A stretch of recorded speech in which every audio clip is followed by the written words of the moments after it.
आज हम लोग यूनिट 3 शुरू करने जा रहे हैं, कंपाउंड इंटरेस्ट। इसमें लिखो बेटा concept 1,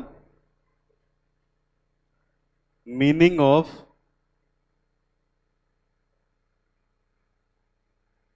compound interest.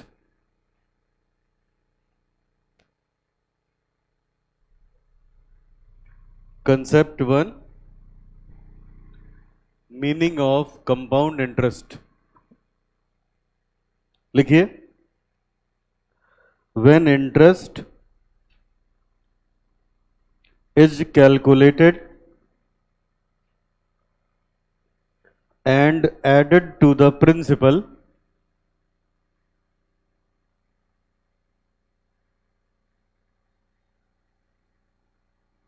which becomes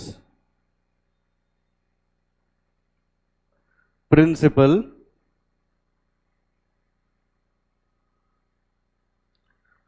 for the next time period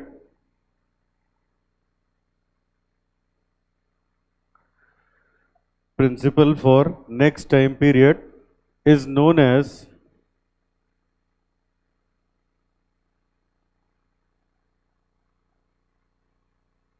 compound interest method,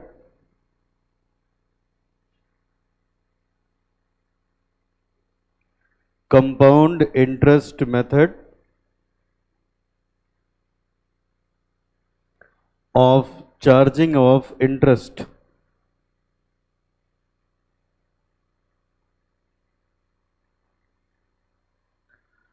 compound interest method of charging of interest, ये फर्स्ट पॉइंट है बेटा।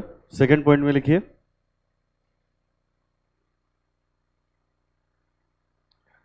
इन case of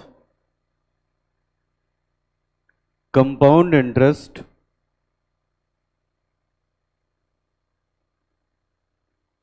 in case of compound interest,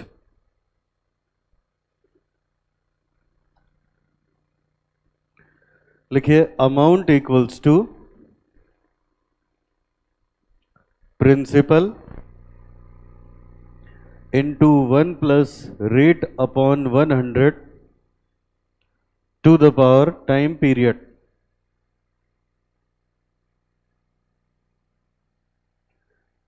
इसी को हम लोग ऐसे भी लिखते हैं, a equals to p into 1 plus r upon 100 to the power n, या इसी को हम लोग लिखेंगे capital A equals to p into 1 plus i to the power n। A equals to p into 1 plus i to the power n। ज़्यादातर हम लोग ये वाला फॉर्मूला यूज़ करेंगे। इसमें लिख भी दो, where i equals to r by 100, where i equals to r by 100,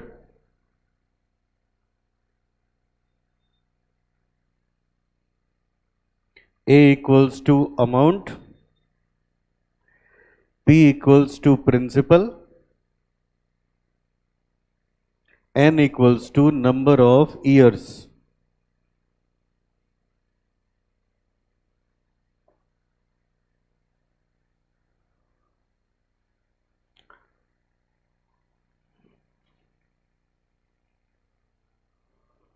आगे लिखिए, concept 2, calculation of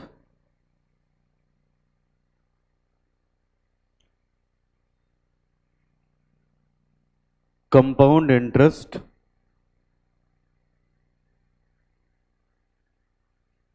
calculation of compound interest.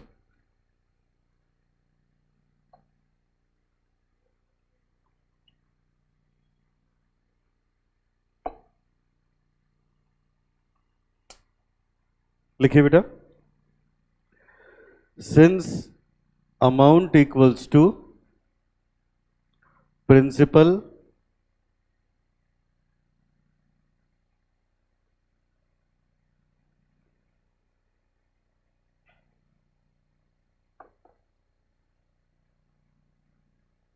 Plus interest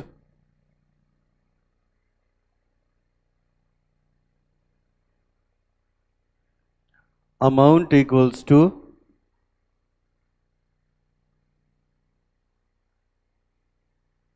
principal plus compound interest, तो यहां से बेटा कंपाउंड इंटरेस्ट हो जाएगा बराबर अमाउंट माइनस प्रिंसिपल,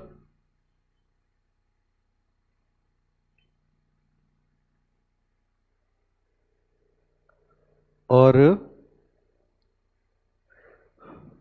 अमाउंट का फॉर्मूला अभी अभी ऊपर पड़ा है 1 प्लस आई की पावर n माइनस पी, और p कॉमन निकाल लोगे तो फॉर्मूला आ गया 1 प्लस आई की power n minus 1 compound interest.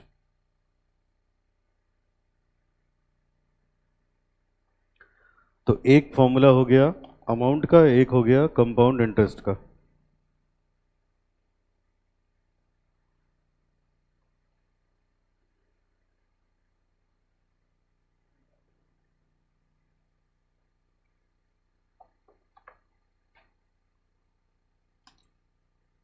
Done. चलो अब एक्सप्लेन करने जा रहा हूं बेटा, सुनना। देखो सिंपल इंटरेस्ट बहुत जरा सा था जितना हम लोगों ने पढ़ा। अब प्रैक्टिकल लाइफ में, आगे की पढ़ाई में और आगे के चैप्टर में हमेशा लगेगा कंपाउंड इंटरेस्ट, तो खूब ध्यान से सुनिएगा। सबने लिख लिया? चलो एक एग्जांपल बना रहा हूं बेटा, एक एक बार उसको सिंपल इंटरेस्ट से करें और पैरेलल कंपाउंड से करेंगे तो दोनों में डिफरेंस समझ में आएगा, ये भी समझ में आएगा। तो अब आइए लिखिए मेरे साथ साथ एक example.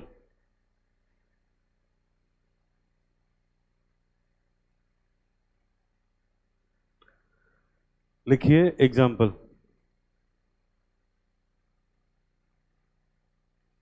if rupees 5 lakh is borrowed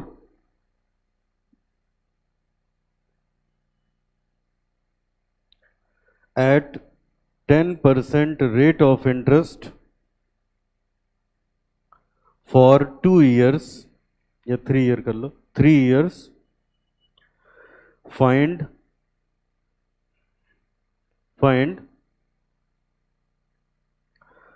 amount and interest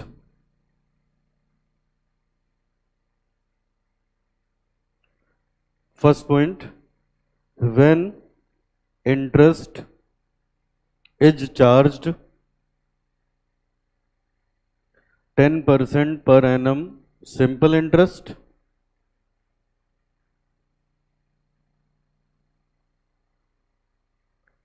when interest is charged 10% per annum compound interest।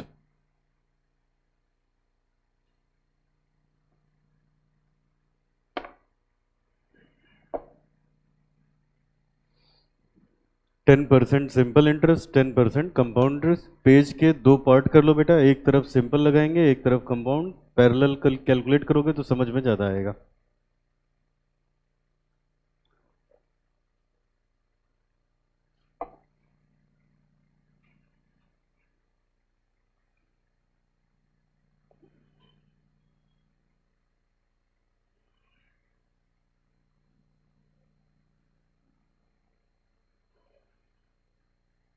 चलो देखो,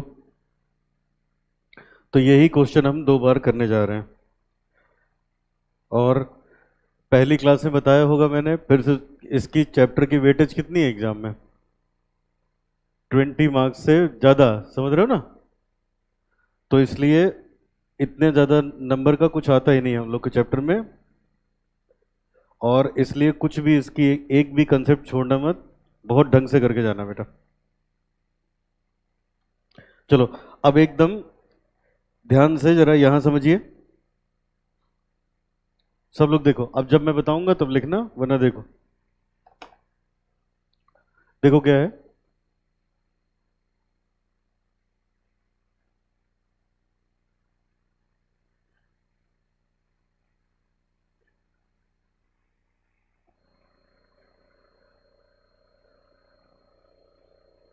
देखिए अब इसमें है किसी ने 5 लाख बोरो किया,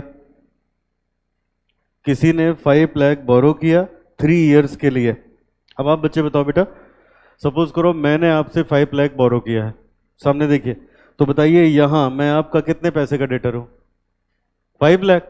अब बताओ धीरे धीरे 1 साल निकल गया, तो अब यहाँ क्या करोगे आप? 5 लाख पे 10% का इंटरेस्ट चार्ज कर दोगे मुझ पे, 50,000। बताओ अब मैं डेटर कितने का हो चुका हूँ? 5,50,000। लेकिन क्योंकि सिंपल इंटरेस्ट से कैलकुलेशन हो रही है, इस वजह से आप क्या करोगे? इसको इग्नोर करोगे। आप क्या अज्यूम करके चलोगे? मैं डेटर कितने का हूँ? 5 लाख का। तो जब अगला साल आएगा तब भी आप मेरे से 5 लाख पे ही 10% का इंटरेस्ट चार्ज करोगे, 50,000। और जब अगला आएगा बेटा तब भी लास्ट ईयर में आप 5 लाख पे 10% का इंटरेस्ट चार्ज करोगे, 50,000। तो जब आप ऐसे इंटरेस्ट चार्ज करते हो तो इसको हम लोग बोलते हैं सिंपल इंटरेस्ट। कल पढ़ा भी था।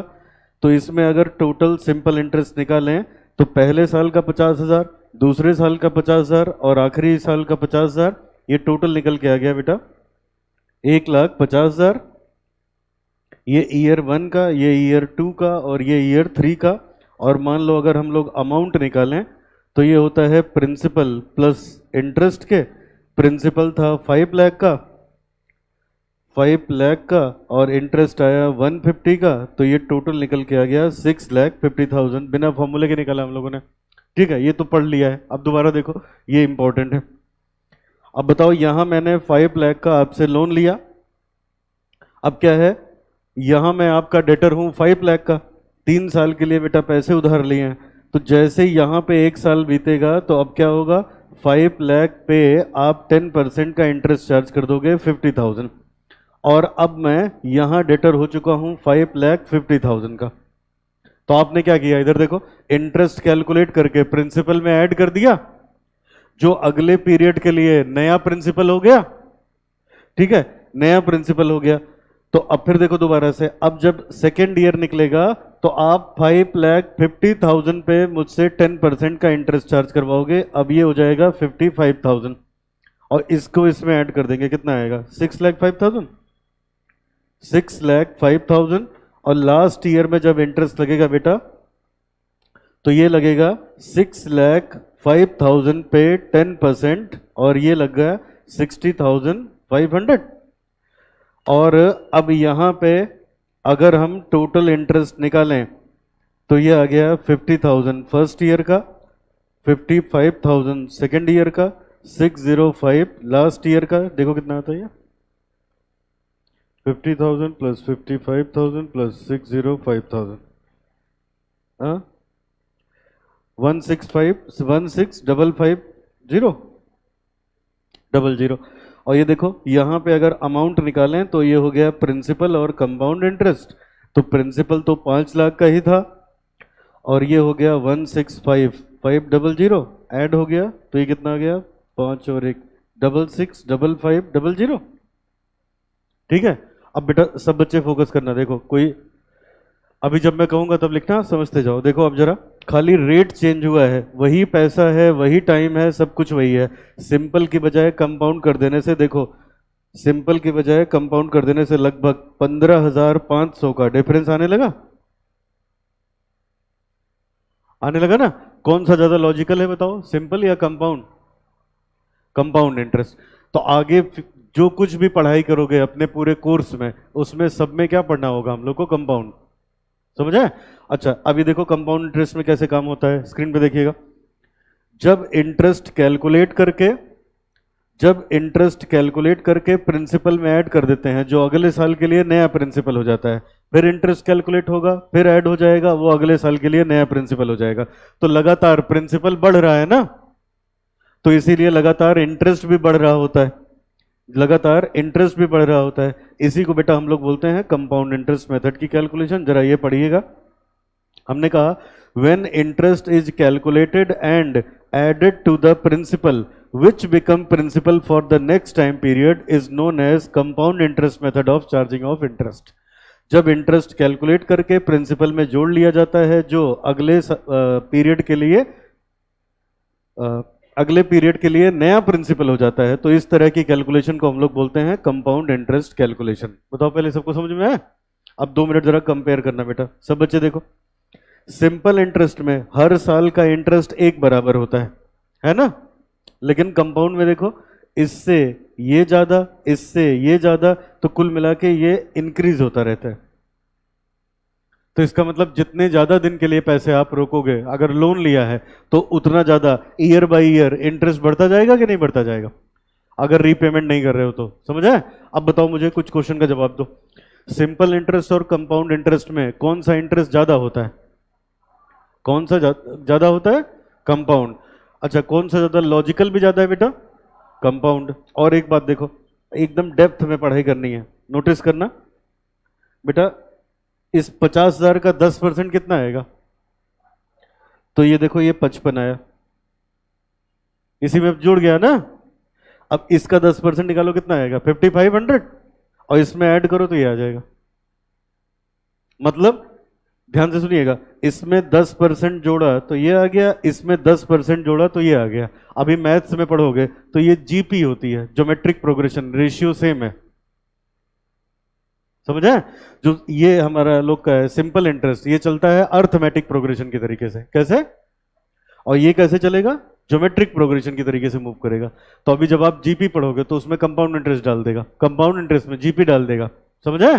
तो ऐसे हम लोग को इसमें रेशियो सेम होता है। अच्छा, और देखो खास बात, जितने ज्यादा दिन के लिए पैसे रोकोगे ये ब्याज उतना बढ़ता चला जाएगा, और लॉजिकल भी यही है, इसीलिए यही ज्यादातर यूज होता है। अच्छा, ये तो हमने निकाला बिना बिना किसी फॉर्मूले के। अब अगर फॉर्मूला लगाएं, बताओ जरा, सिंपल इंटरेस्ट निकालने का क्या फॉर्मूला पड़ा है? P R T upon 100। अब बताओ, अपने क्वेश्चन में 5 लाख का शायद ये था, 10% था, और टाइम 3 साल का था, डिवाइडेड बाई 100। अगर हम निकालते भी तो 1.5 लाख ये आता। और अगर बेटा हम लोग अमाउंट निकालते तो क्या फॉर्मूला पड़ा था बताओ? सिंपल इंटरेस्ट में अमाउंट का क्या फॉर्मूला पड़ा? P into 1 plus R T upon 100। ठीक है, प्रिंसिपल हो गया 5 लाख, 1 प्लस आर है 10%, टाइम 3 साल का, अपॉन 100, और इसको सॉल्व करने पे भी वही आता 6,50,000। ठीक है, अब यहाँ हो देखो, यहाँ बेटा क्या होता है, अगर अमाउंट निकालना हो, अब खूब ध्यान से देखना, ये तो पढ़ चुके हो, इसके तो एक्सपर्ट हो, ये आप जान रहे हो। अब ये वाला जरा देखना, अगर मुझे कंपाउंड इंटरेस्ट फॉर्मूले से निकालना हो तो हम ऐसे करते हैं, पहले निकालेंगे अमाउंट। यहाँ अमाउंट का फॉर्मूला होता है P इंटू 1 प्लस आई की पावर n। क्या होता है? ये देखो, A is equals to P into 1 plus R by 100 to the power n। Formula ये होता है। लेकिन जब कैलकुलेटर अलाउ नहीं है जहाँ पे, तो वो लोग इसको सॉल्व करने के लिए इसका एलसीएम वगैरह लेते हैं। हम लोग के पास कैलकुलेटर है, तो जितना एलसीएम अवॉइड करो, डेसिमल में काम करो, उतना बढ़िया है, कम टाइम लगता है। तो हम लोग ऐसे ना करें, इसको यही सॉल्व कर लें, R बाई 100 को सॉल्व करोगे तो सीधा आई आ जाएगा, तब सीधे जोड़ना रह जाएगा ना खाली। तो हम लोग ऐसे लिखते हैं बेटा, ये देखो, अब फॉर्मूला तो ये है कि अमाउंट बराबर होता है principal 1 plus rate upon 100 to the power time period, ये फॉर्मूला होता है। लेकिन हम लोग इसको लिखेंगे A बराबर P into R by 100 to the power n, या ऐसे लिखा जाएगा A बराबर P into 1 plus I to the power n। ठीक है, तो हम लोग हमेशा इसी फॉर्मूले का यूज करेंगे, हमेशा R बाई 100 को हम लोग I लिखेंगे, हमेशा R बाई 100 को I लिखेंगे। अच्छा, तो ये बना फॉर्मूला। अब मुझे अगर यहाँ निकालना हो तो हम ऐसे करते हैं, देखो, R I निकाल लेंगे पहले, I होता है R बाई 100, ये था 10 बाई 100, तो ये निकल के आ गया 0.1। अब रख दो इसमें, तो ये हो गया 5 लाख इंटू 1 प्लस 0.10 की पावर में 3, 3 साल था ना। अब ये आ जाएगा 5 लाख और इंटू 1.1 की पावर में 3। और आपको सिखाया बेटा, अगर ये निकालना होगा तो ऐसे करोगे, हमने कैलकुलेटर पे टाइप किया 1.1 इंटू वाला बटन, कितनी पावर निकालनी है? 3, तो इक्वल्स टू कितनी बार करोगे? 2 बार, 1 2, और मल्टीप्लाई कर दिया 5 लाख से, सीधा आ गया हम लोग का 6665500। समझ आया?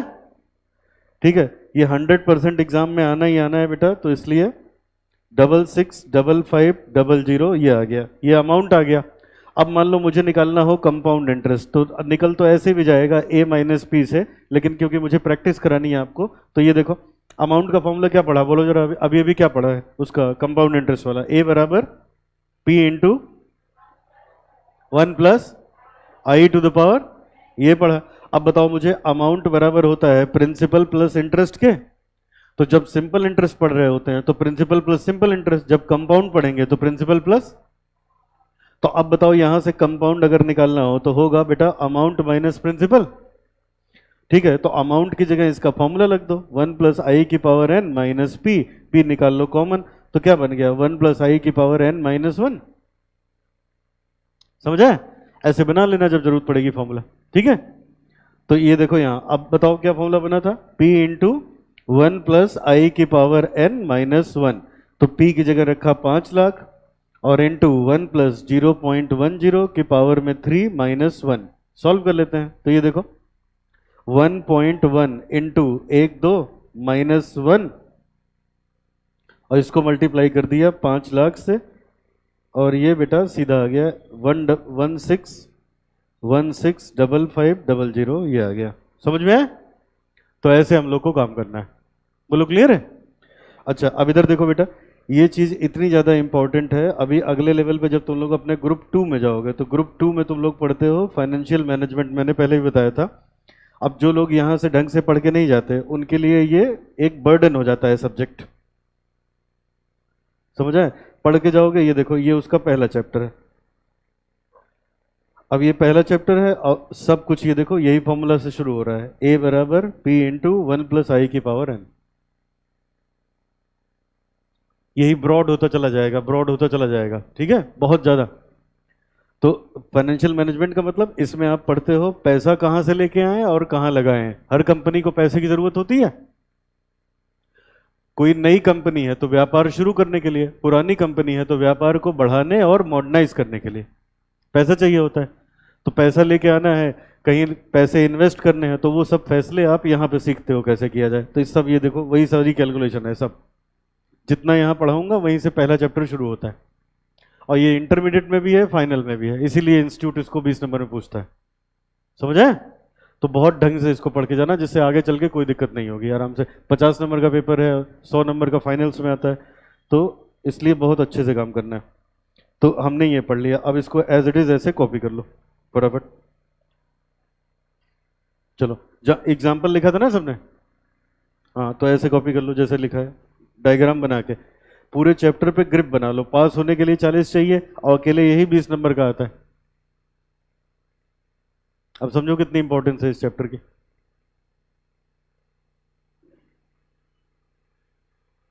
एक भी सवाल इसके छोड़ना मत, चाहे 300 क्वेश्चन हो सब लगाओ एक तरफ से।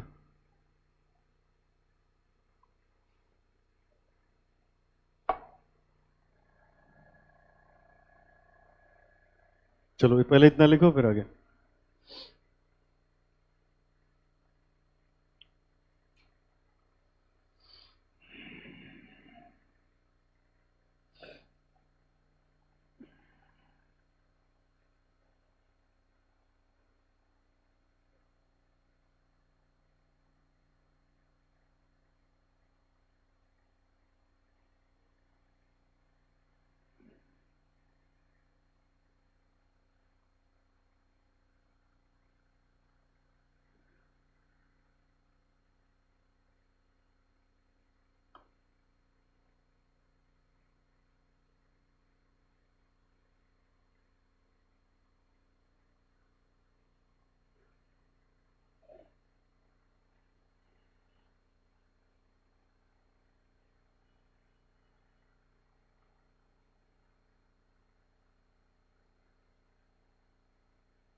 ग्रुप पे एक मैंने प्लेलिस्ट शेयर करी है फाइनेंशियल मैनेजमेंट की। अभी जब क्लास हो जाएगी तो थोड़ी देर उसको देखना, कोई सा भी लेक्चर, तो समझ में आएगा कि ये चीज़ कितनी ज़्यादा इंपॉर्टेंट है जो अभी पढ़ रहे हो, और वो चीज़ आगे आपको पढ़ना है। पहले लेक्चर से देखोगे तो सब यही मिलेगा आपको।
हो गया?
ठीक है बेटा, आगे बढ़े।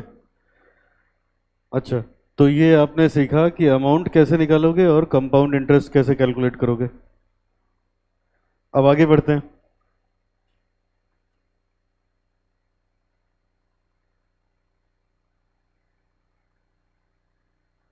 हटा दो इसको।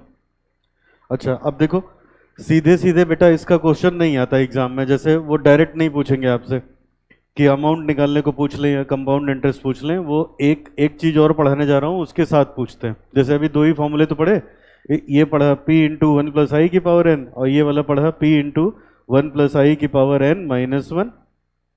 तो ये ऐसे नहीं आता। अब इसके साथ एक चीज पढ़ाने जा रहा हूँ, जब भी आएगा तो इसके साथ ही आएगा। लिखो जरा कंसेप्ट 3, हेडिंग लिखिए कंसेप्ट 3। इसका नाम है बेटा conversion period. Conversion period.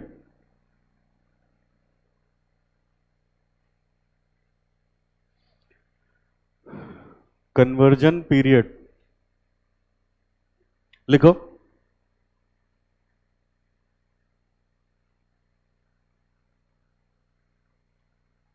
Conversion period. अब इधर देखो, मैं समझा दूं बेटा, फिर आपसे इसको लिखवाता हूं। ये देखो इधर, सब लोग सामने देखो, जो मैं पूछ रहा हूं उसका जवाब देना। बताओ ये वाला कौन सा केस है। अच्छा बताओ, शुरुआत में प्रिंसिपल कितना था? 5 लाख पहले साल, 5 लाख दूसरे साल, तीसरे साल। तो ये कन्वर्ट नहीं हुआ, वही रहा ना। जबकि यहां देखो, यहां प्रिंसिपल कितना था? 1 साल बाद कितना हो गया? तो 1 साल में कन्वर्ट हो गया ना। तो जितने समय में कन्वर्ट हो गया, इसी समय को बोलते हैं कन्वर्जन पीरियड। समझ आए? डेफिनेशन सुन लो। The time period in which interest is calculated and added to the principal is known as conversion period. ठीक है। अच्छा ये देखो, यहां से यहां फिर कन्वर्ट हो गया, यहां से आगे सवाल ही नहीं था। अगर और आगे जमा होता तो यहां भी कन्वर्ट हो जाता, होता कि नहीं? तो इसी को हम लोग बोलते हैं कन्वर्जन पीरियड। बोलो पहले, यहां तक बात समझ में आई? अब बताओ कन्वर्जन पीरियड कितना है? प्रिंसिपल को कन्वर्ट होने में कितना समय लगा? नहीं, 3 साल तो लगा। यहीं कन्वर्ट हो गया ना, पहले यहां कन्वर्ट हुआ, फिर यहां हुआ, फिर यहां हुआ, तो हर साल कन्वर्ट हो रहा है ना। अब बताओ फिर से, प्रिंसिपल को कन्वर्ट होने में कितना समय लगा? 1 ईयर लगा ना। तो इसको हम बोलते हैं पर एनम। क्या बोलते हो? अच्छा अब आगे सुनो, देखो अब यहां से नई चीज आ रही है। देखो, तो आज तक पहले भी कभी पढ़ा होगा तो आपने यही पढ़ा है कि इंटरेस्ट 1 साल बाद लगता है। लेकिन अब सुनो, रियलिटी क्या है? इंटरेस्ट 1 साल बाद भी लगता है। अगर 1 साल बाद लगा तो कन्वर्जन पीरियड हो गया 1 ईयर। ऐसा भी होता है, हर 6-6 महीने पे इंटरेस्ट लगेगा। समझ आया? तो उसको बोलेंगे कन्वर्जन पीरियड हो गया हाफ ईयरली। कितना हो गया? Half yearly. अब आप बताओ, इसी में अगर 3 साल के लिए पैसा जमा करो, 6-6 महीने पे लगे, तब तो ये फिर बेटा 6 बार लग गया ना। 1 साल में 2 बार लगा ना। तो अब देखो, जितने समय बाद पैसा कैलकुलेट करके, इंटरेस्ट कैलकुलेट करके प्रिंसिपल में ऐड कर देते हैं, उसी को क्या बोलते हैं? Conversion period. कन्वर्जन पीरियड क्या क्या हो सकता है? एनुअली, कौन सा बोलो? दूसरा सेमी एनुअली, हाफ ईयरली को क्या बोल सकते हो? तीसरा क्वार्टरली। क्या चीज बेटा? क्वार्टरली मतलब हर 3 महीने पे। फिर अगला मंथली। मंथली मतलब हर महीने इंटरेस्ट लग रहा है। फिर डेली, रोज इंटरेस्ट लग रहा है, और मोमेंटली एक दिन में एक से ज्यादा बार लग रहा है। समझ आए? फिर से बताओ, कितने टाइप का कन्वर्जन पीरियड हुआ? पहला एनुअली, दूसरा सेमी एनुअली, तीसरा क्वार्टरली, अगला अगला डेली। समझ आए? हाँ, डेली के अलावा कौन सा बताया? मोमेंटली। अब मोमेंटली तुम लोग के सिलेबस में नहीं डाला है उन लोगों ने, खाली डेली तक डाला है। अब अगली बात, सर ये डेली वाला कहाँ यूज होता है? ये देखो इधर, डेली वाला पहले मैं ये समझा दूं ये यूज कहाँ होता है, तब फिर आगे कैलकुलेट करना। देखो बेटा, हम लोग क्रेडिट कार्ड यूज करते हैं, क्रेडिट कार्ड्स, ठीक है? तो ना आप यूज करना और अपने घर वालों को भी मना करना, इसको बिल्कुल भी यूज करने लायक नहीं है, ठीक है? पैसे मांगने पे घर वाले पैसा नहीं देते, जानने वाले, तो बैंक अगर पैसे दे रहा है तो बैंक का कुछ स्वार्थ होता है कि नहीं? समझ आए? अब देखो क्या होता है, वो क्या करेंगे, जैसे मान लो 1 जुलाई को आपको क्रेडिट कार्ड मिल गया, अब वो कहेंगे 1 जुलाई से लेके 30 जुलाई तक खर्च करो, 31 जुलाई तक। फिर क्या करेंगे, यहां से मान लो 4 जुलाई को स्टेटमेंट जनरेट कर दिया, 4 अगस्त को, और आपको टाइम देंगे 26 अगस्त तक इसकी पेमेंट करवा दो। पैसे आप यहां खर्च करोगे और इसका पेमेंट कब करवाना होगा, ये आपको 20-22 दिन का टाइम मिल गया। समझ आए? विद इन टाइम पीरियड करा दिया तब तो ठीक है, विद इन टाइम पीरियड करा दिया तो ठीक है। जैसे ही आप एक दिन लेट हुए, 26 से 27 हुआ, तो वो क्या करेंगे, यहां से यहां तक का इंटरेस्ट लगाएंगे। समझ आए? और उस पे लगाएंगे 40%, और भी लगाएंगे कंपाउंड इंटरेस्ट और डेली। अब बताओ, हम लोग वैसे कौन, जितने लोग यहाँ बैठे हैं, कौन टाइम पे बिल जमा कर देता है? कहां तक याद है सबके पास? हर बैंक का तो क्रेडिट कार्ड है, 2500, सबकी डेट अलग अलग है, कौन याद रखेगा? अब बैंक क्या करता है, उसी एक दिन का इंतजार करता है कि एक दिन देर करो, अब यही इनकी कमाई है। समझ आई बात? ओवरऑल देखो तो 60% तक का इंटरेस्ट लगाए जाते हैं, उसमें जीएसटी लगाएंगे, चार्जेस अलग, ये अलग वो अलग। समझ आए? तो अब ये प्रैक्टिकली ऐसे ये लोग इंटरेस्ट चार्ज करते हैं। बात समझ में आई? ठीक है, तो अब बताओ कितने तरीके का कन्वर्जन पीरियड होगा? पहला एनुअली, दूसरा, तीसरा, अगला अगला डेली, उसके बाद मोमेंटली। जनरली डेली और मोमेंटली वाले क्वेश्चन, मोमेंटली तो है ही नहीं, डेली वाला भी बहुत कम आता है एग्जाम में, क्योंकि उसमें कैलकुलेशन बहुत ज्यादा हो जाती है। अच्छा, जब आप बेटा सवाल लगाएंगे, जब आप क्वेश्चन लगाओगे, तो क्वेश्चन लगाते टाइम आपको ये बात क्वेश्चन में मेंशन होगी। जैसे यहां देखो क्या लिखा है, 14% कंपाउंडेड एनुअली लिखा है ना साफ साफ, तो इसका मतलब इंटरेस्ट कब लग रहा है? एक एक साल बाद लग रहा है ना। अच्छा, अब इंटरेस्ट एक एक साल बाद लग रहा है, और आगे के क्वेश्चंस अगर आप देखोगे तो उसमें होगा हाफ ईयरली। मैं यहां दिखाता हूं, तो क्वेश्चन से देख के ही हम लोग समझ जाते हैं क्वेश्चन। जैसे ये देखो, the compound interest on 16,000 1.5 year 10% payable half yearly, है ना। फिर कन्वर्टिबल क्वार्टरली, ठीक है, निकालना वही है क्या, या तो प्रिंसिपल या तो अमाउंट, लेकिन उसी में डाल देगा क्या, annually, semi annually, quarterly, daily, ये सब डाल देगा। तो अब प्रॉब्लम क्या है, इधर देखना, अगर एनुअली है तब तो मेरा ये फॉर्मूला काम करता है। अगर पर एनम है, भाई सिंपल इंटरेस्ट से आप पढ़ते आ रहे हो ना कि टाइम पीरियड किस में लिखा जाएगा, ईयर में। ईयर का मतलब एक साल, तो अगर एनुअली है तब तो ये फॉर्मूला काम करता है। जैसे एनुअली से शिफ्ट हुआ half yearly, quarterly, monthly, daily, तो हमें इस फॉर्मूले में थोड़ी सी एडजस्टमेंट करनी पड़ती है। समझ आए? और वही कंसेप्ट है अपने लोग का कन्वर्जन पीरियड। बात समझ में आई? क्या एडजस्टमेंट करनी पड़ती है, अब इतना बता दिया है तो वो भी सुन लो। जैसे अमाउंट का फॉर्मूला क्या पढ़ा, P इंटू 1 प्लस आई की power n, P into 1 plus i की पावर n माइनस 1, ये पढ़ा। अब जैसे मान लो हाफ ईयरली लिखा है, तो बताओ एक साल में कितने हाफ ईयर, तो 2 से डिवाइड, 2 से मल्टीप्लाई, ठीक है। मान लो लिखा है क्वार्टरली, एक साल में कितने क्वार्टर होंगे, 4 से डिवाइड, 4 से मल्टीप्लाई, ठीक है। और कौन सा बचा, मंथली, कितने महीने हुए, 12, 12 से डिवाइड, 12 से मल्टीप्लाई, समझे। डेली 365 से डिवाइड, 365 से मल्टीप्लाई, और मोमेंटली में बेटा ये इनफाइनाइट हो जाता है। तो इनफाइनाइट होता है तो इनफाइनाइट की कैलकुलेशन आप जीपी में ही पढ़ पाते हो, समझे। इनफाइनाइट की कैलकुलेशन कहाँ होती है? ज्योमेट्रिक प्रोग्रेशन में। तो वहां पे एक अलग से फॉर्मूला डेरिवेट करके फिर पढ़ते हैं। पूछो। नहीं, वीकली नहीं। ठीक है, अब इसमें लिखो जरा 2 लाइन लिखिए। when interest when interest is calculated and added to the principal,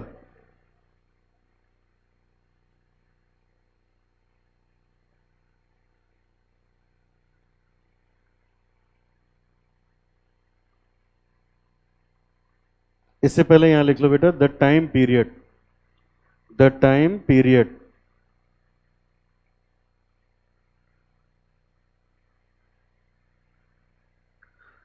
when interest is calculated and added to the principal is known as conversion period. Is known as conversion period.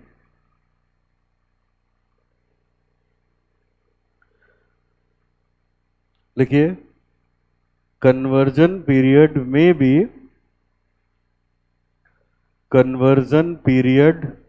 be annually, semi-annually,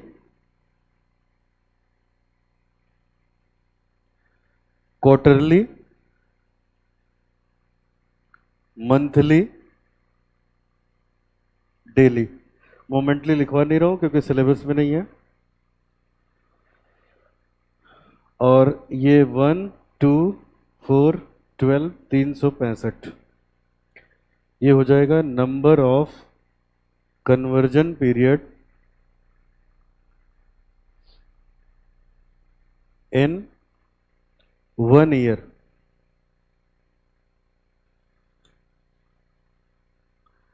चलो इतना लिख लो, आज यहीं तक कर पाएंगे। और अब जब एग्जाम में क्वेश्चन आएगा तो इसके साथ आता है कैलकुलेट करने को।